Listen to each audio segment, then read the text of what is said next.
Hello, you're watching Bophelong. I am Mulebati.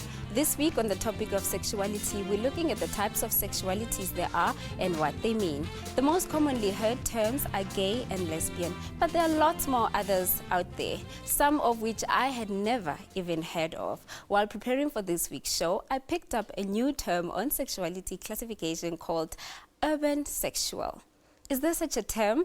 In an era where topic of labeling someone is at times problematic, it's important to know how people choose to classify themselves as a starting point. The aim of the show is to educate and inspire you. So in an effort to do that, we met up with Muzi Zumo, who came on the show with the hope that his peers, family, and the rest of the community in Pietermaritzburg and around the country will accept him for who and what he is. Well, let's get straight to it. You think you've heard it all, seen it all about the gay and the lesbian community. Wait until you meet this proud Zulu gay man. My name is Muzi Zumo. Actually, it's Muzo Zumo. I'm 22 years of age, born and bred in Pietermaritzburg, Eswabantu. In primary, it was actually very weird. Like my friends, it was a whole culture clash because you had me, who was a Zulu boy who you could debate whether I'm Zulu or not, and then you had Uspa, who was very Zulu, that you know, was like, okay, cool, should do chill with the UK, we get you. I had Sean Newborn, who was at hardcore Boerman, you know, farming galore. He loved cows, he loved farms. I was like, ew. I remember I was always insulted at school for my shorts being too tight and too short, and my tracksuit was always small because I always wanted it to be flattering. And it's weird because at the age of 10, 11 and 12, what did I know about flattering then? But I was very chubby and I loved tight things. I've always loved tight things, and that was my uniform. Short and tight school pants were not the only unique quality about Muzi. His attraction to the boys in his circle of friends was another factor that made him aware that he was certainly not one of the boys. In Triverton, I think that's when it was most confusing, because now you've got all these older boys that you know you are more attracted to, but you are horrendously scared of giving into that attraction because it's confusing you, number one. And it was actually very uncomfortable for me because I'm in the boarding establishment. I'm like, oh gosh, you're so hot, but you can't know that, you know, it was horrible. Muzi kept his sexuality a secret from his friends and family. His parents knew him as quite an entertainer, as he would always put up a performance of some sort, dressing up in different outfits, and sometimes he would dress up as a girl in school plays.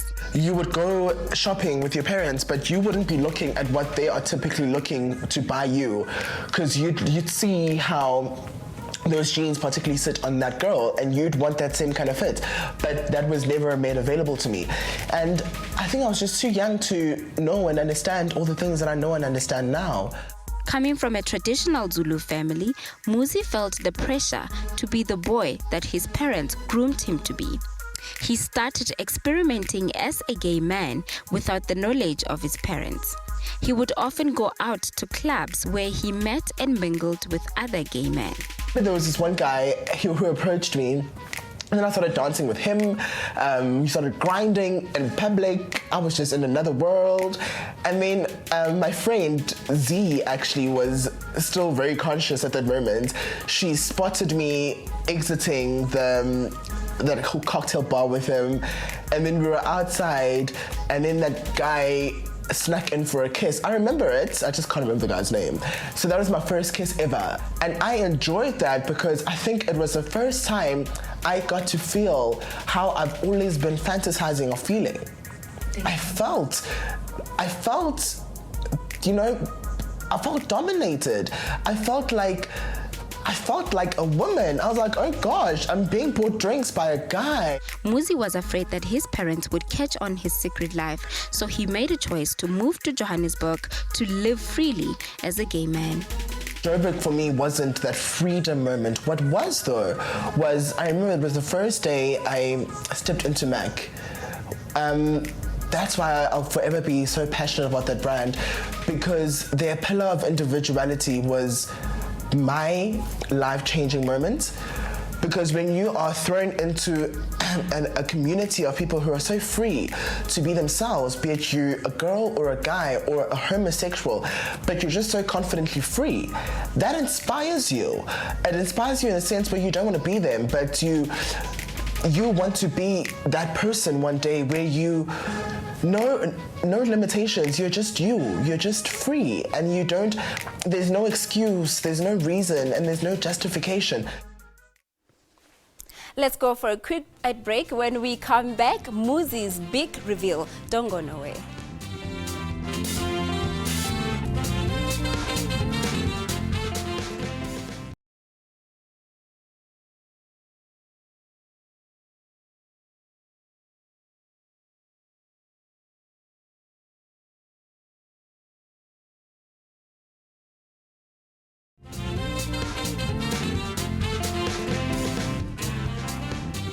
Welcome back.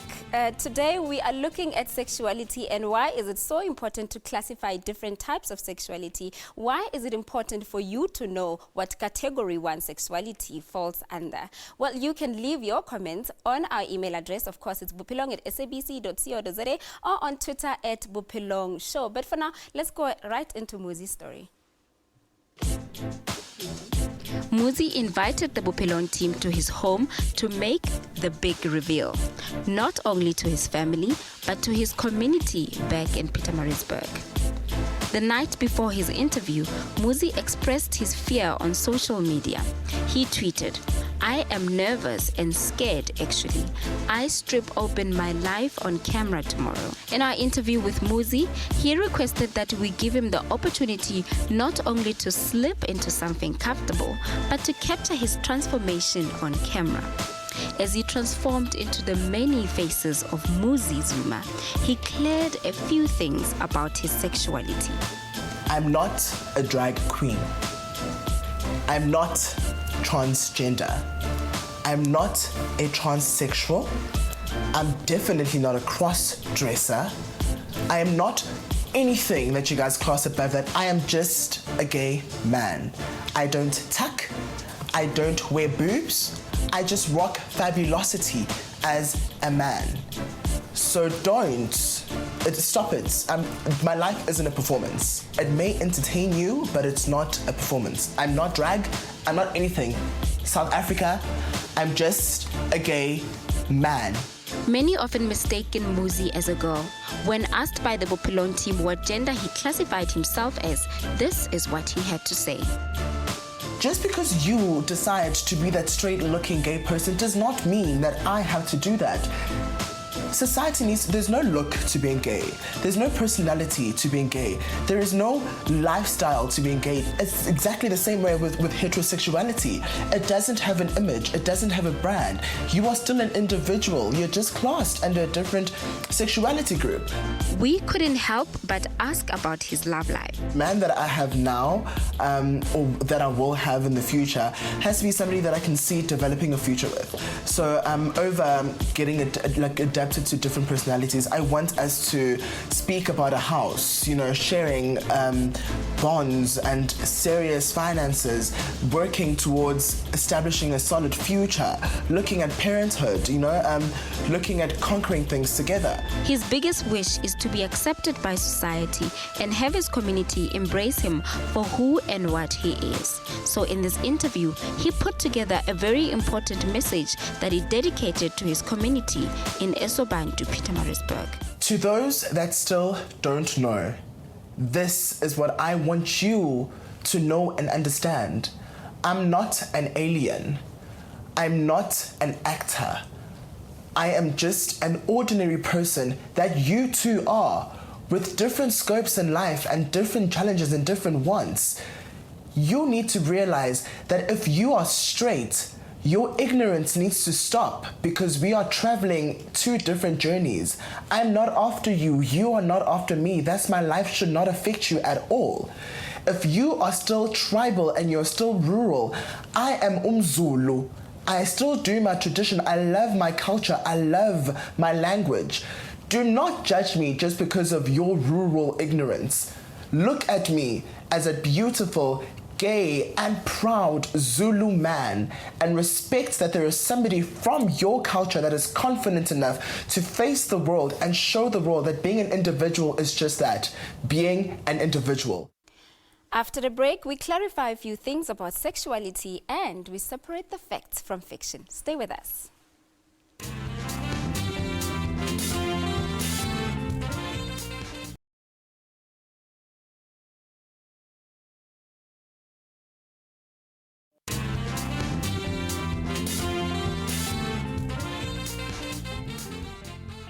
Thank you so much for tuning in. You're still watching Bophelong with me, Bophelong. And right now in studio, my guest is Virginia Magwaza from FEW, Forum Empowerment of Young Women. Thank you so much for coming through. Thank you for having me. Virginia, the question that I want to begin with, before we get into the classification of different sexualities, is that why do you believe that it's so important that society knows what sexual orientation you fall under, what category you fall under with regard to your sexual orientation? I don't think we say people should know. It's just that we are, as an LGBTI activist, we expect that people respect who people want to be and how they want to behave and how they want to identify or express themselves. And I think this notion of wanting to know whether this one is gay or this one is bisexual or whether this is transgender, I think it's what makes us get worried more about how people identify themselves rather than getting worried that people are who they are and they are comfortable of who they are. Yes. But do you think the classification does justice to what you're trying to achieve? The justification, it has to come from the person himself or herself. So they can classify themselves? Yes, they can classify themselves. And the classification is based on what people feel and how people want to behave and how they want to express themselves. Because you can say, oh, you meet someone on the streets and say, oh, this one is gay, and you only find that he's not gay. He just wants to express himself as someone who is maybe heterosexual or who is interested in putting makeup, but he is not actually sexually attracted to other men. Because if you're gay, it has to be classified as someone who's sexually attracted and who has feelings for the person who's in the same sex. But then we find people who are, you find even women who are tomboys who want to dress in men's clothes, but they don't identify as lesbians. And that's where you find a situation where people then get to conclude and judge people by what they see and not what people are, and without having to speak to people and knowing what exactly people are. For instance, in families, you know, you find that parents just decide that, oh, this one is a lesbian because she's heard about a word lesbian, but only to find that a young girl is just, you know, growing up and wanting to bump whenever, you know. To bump? Yeah, bump. You mean when he's dressed as a guy? Yes. The butch look. Yes. Okay, you know, that brings me to the next question now. We've got, the main focus of today is we're looking at the four main categories in sexuality, which is heterosexual, homosexual, bisexual, intersex, actually 5, and transgender. So people know the heterosexual, which is attraction of a man and a woman. Heterosexual is taken as the normal one. Yes, it's a norm. And then the homosexual is the same sex, the attraction of same sex. And then you get the bisexual. There I'm going to let you explain because I do not want to come in and miss something that you would have put it in a proper way. Yeah, we have this big acronym that we use, LGBTI. Yeah. Because lesbian stands for, L stands for lesbians, which is women who are attracted sexually. And I think that is important because you have to have feelings and want to be in a relationship with the person of the same sex. And then we have the gay, which is the man who has the sexual attraction to another man. But then the bisexual is a person who is attracted to both sexes, you know. Sometimes the person feels that I can have a sexual attraction to someone who's a man, if she's a woman, but sometimes she's attracted to a man. And, you know, it is something that people always like, how can that happen? And it is very difficult to explain because what someone feels inside, it's something that you cannot, me and you cannot explain. And then we have the transgender. The transgender people are the people that have a different gender identity, different from their biological gender that was assigned at birth. So you find someone that feels that I am assigned this genital, which says I'm female. How do you mean? You mean the genitals that they're born with? Yes, with their bodies, Yeah. or maybe socialized to be a man, only to find that actually, you know, she prefers to be a woman. Yeah. And then the intersex, it's a medical condition. Intersex, it's either you are born with ambiguous genitals. Your genitals they don't fall strictly as a male or as a female. They are just ambiguous. And sometimes it's not the genitals, sometimes it's the hormones inside. And that's what we call intersex people. Yes. Okay. Muzi Zumo, which is our subject for this week, he says he's a gay man who just prefers to look like a woman and is embracing his femininity. You have a lot of voices that come up and say, but how is it possible that if you feel like a man and then you still say, in contradiction, you say you want to look like a woman, how is it possible? And that, I guess it brings us back to what you said about you can't confirm someone else's feelings sometimes regarding they can't confirm what themselves. they want to look like. Sometimes I, as a person, I can't confirm myself. Yeah. Sometimes I grow up, and then because of how I'm socialized, I'm told that you must be a woman, you must follow all the gender roles as a woman. And you do that, and then you must get married. And then later in your life, you realize, no, man, but I'm attracted to women, you know? Virginia, I'm sorry to interrupt you, but do you agree or disagree with the notion that being gay is a choice? You know, it is a very difficult discussion because... What's your take on that? I don't think it's a choice. It's about people's... I don't want to say it's not a choice, but I also don't, because I have this problem with people who think that having a choice is a problem, because I think it's a right to have a choice, right? But I also feel that when I look at my LGBTI people, what they are going through, and, you know, even in countries like Uganda, Nigeria, how do you choose to be? How do you just freely choose to be in a part of a society that is not liked, that can be killed, that is discriminated and all that? So I think it's something that you feel, you know, that makes you want to express how you feel. And despite whether it's seen as a choice or it's something that you are born with, there's a point in your life where you say, okay, I have satisfied what the society needs and what the society is expecting of me, but the fact of the matter, this is who I am, and I want to live as I want. A bit of a personal question. If you feel free, please answer. If you don't, you can say not now. What do you classify yourself as? I am a lesbian. A proud lesbian woman? I'm a proud black lesbian. And I think it's important to know that as a black lesbian, you also have more challenges compared to other races. And yes, people who know me in my previous life, I was married before. And to a man? To a man. And it's because I was socialized in a manner that I was told that you are a girl, and therefore you're a woman and you must get married, and this is what God wants from you, and this is what the society expects from you. And I grew up in the rural areas where I didn't have access to a lot of information. But I had this feeling in me that when I see a beautiful woman, I would realize that, wow, you know, this is a beautiful woman.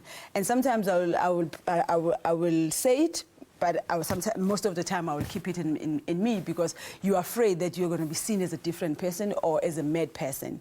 But as soon as I got access to information, as soon as then I made comparison to what I was feeling and to what I was reading and to what I was seeing, I realized that I then took a choice of saying what I'm feeling has to come out. I think that's where the choice is. What I'm feeling now, that I am attracted to the people of my sex, then no matter what the society is saying and no matter what the people are thinking of me, this is how I'm going to live. And I live happily ever after. But then for someone like Muzi Zuma, what do you classify him as? Because what we can do as the Bophelong team is put his story out there for people to know and accept him for who he is. Someone who feels like a man who's attracted to the same sex, but dresses and looks like a woman and talks like a woman. But Bophelong, I want to emphasize this thing that it is not our duty to classify people. Yes. It's not our duty. It's for people to decide how they come out and how to live their lives. Because, you know, currently I'm putting together an initiative called the Parents, Families and Friends of the South African Queer. Queer is another name that we use for LGBTI people. And one of the objectives of that initiative is that parents should allow their children to tell them what they feel and how they want to live their lives. They need to wait for them, despite the fact that they are children, because with our parents we are children until we are old, you know, whatever age. But it is important for parents to have that skill of understanding that until your child sits you down and say, Mama, this is what I'm feeling inside, and therefore I think I'm identifying as a gay person or I'm identifying as a trans. Then we can then begin to learn ways of supporting our children. Because the reason why we have these problems that we have now is because we categorize people and we classify them in our own understanding of the issues. And then we leave the humanity outside. I can see the passion when you talk. You're really passionate about this. I am. I'm an activist. Just one last question. Yes. How far have we come as a country in terms of tolerance and acceptance of different, you know, sexual orientations? No, I must say South Africa is far better than the other countries. I mean, you go to Uganda, people have been kicked out of schools, kicked out of universities, even housing issues. And South Africa has a legislation that is, you know, very conducive.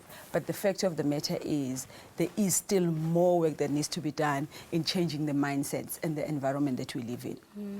Because you have the right in the Constitution, you can adopt, you can do whatever, but the people that you live with, and it all boils down to issues that people will categorize you, you know. Sometimes I don't dress and don't look like a lesbian. And but people unfortunately, I'm going to have to cut you there because we've run out of time.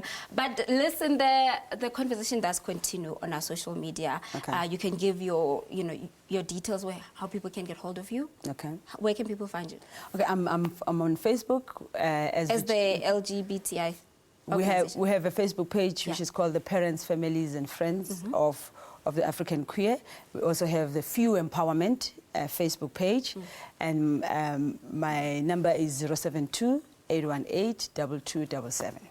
Well, there you have it. And please, they mustn't insult me. Some people are very rude. They will not. We will definitely make sure Yes. that we do not, that doesn't happen to you. Yes. What we do as Bophelong is try to encourage you to be very open-minded about the society that you live in and to be tolerant of the next person as we share 20 years of democracy and celebrating Youth Month. As for me, that's how I wrap up Bophelong this week. Remember, you can continue the discussion on Twitter @Bophelong Show and email us any other query that you might have about the discussion we're having right now, and we will surely answer you. Bophelong@sabc.co.za.